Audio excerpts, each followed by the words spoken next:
I can't tell you how many times I've come across a passage in the classroom with my students that I had just read the summer before at Bread Loaf. And in those moments, it's not that you feel that you know the answer. It's that you're ready to ask, because of your time at Bread Loaf, better questions.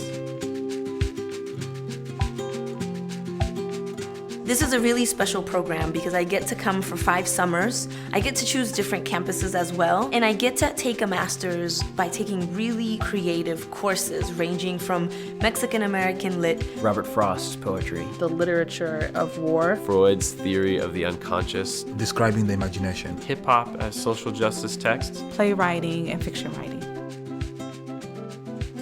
Learning happens on a lot of levels here. It happens, first of all, in the classroom. we sit in circles, we collaborate, we deliberate, and we arrive at positions. It happens in sort of more discreet ways when you're continuing the conversation you had in the classroom while you walk to dinner. Maybe watching a theater rehearsal. In communities like the Bread Loaf Teacher Network, at meals, on porches, it happens everywhere on the mountain. Even over bocce, the barbs and the banter is literary in focus.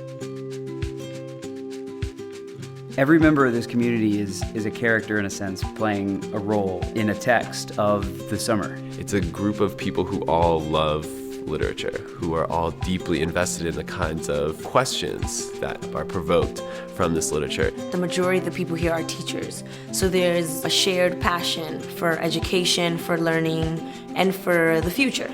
It's an incredibly thoughtful, empathic, intelligent, and inclusive community. If we talk to each other and become friends, we start to see, well, here's what's possible. I would like to get your own sense of whether you felt as you read the last 2 books. Is there a kind of falling off? Nature is its own character here on the campus. You see the literature as you read it. Not only is it stunningly beautiful, it's the most intellectually vigorous space I've ever existed in. There aren't very many places in the world where you can find yourself standing in the lunch line behind a Pulitzer Prize winner.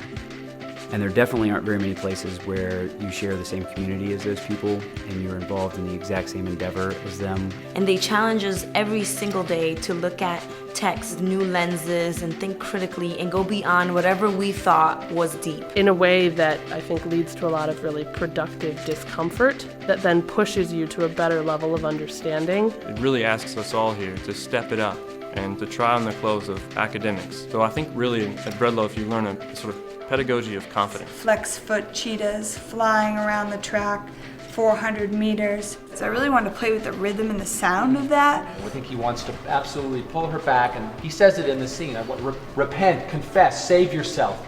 And remember what peace there may be in hunger. It is still a beautiful world. Be cheerful. Strive to be happy.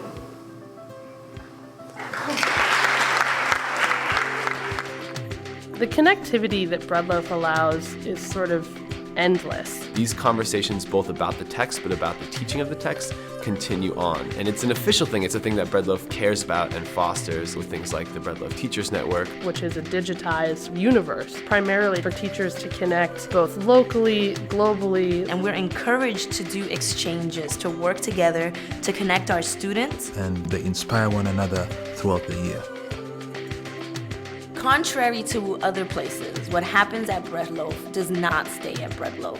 When I think of who will benefit from my time at Bread Loaf, I think of my students in Hong Kong whose first experiences with America is through the literature that I've studied here. My colleagues with whom I'm designing a curriculum called Food Literacy. That student who sits afraid in class because they're not sure how their words will be accepted. Students and teachers in a middle school in Kenya. Recent immigrants getting started in the race toward the American dream.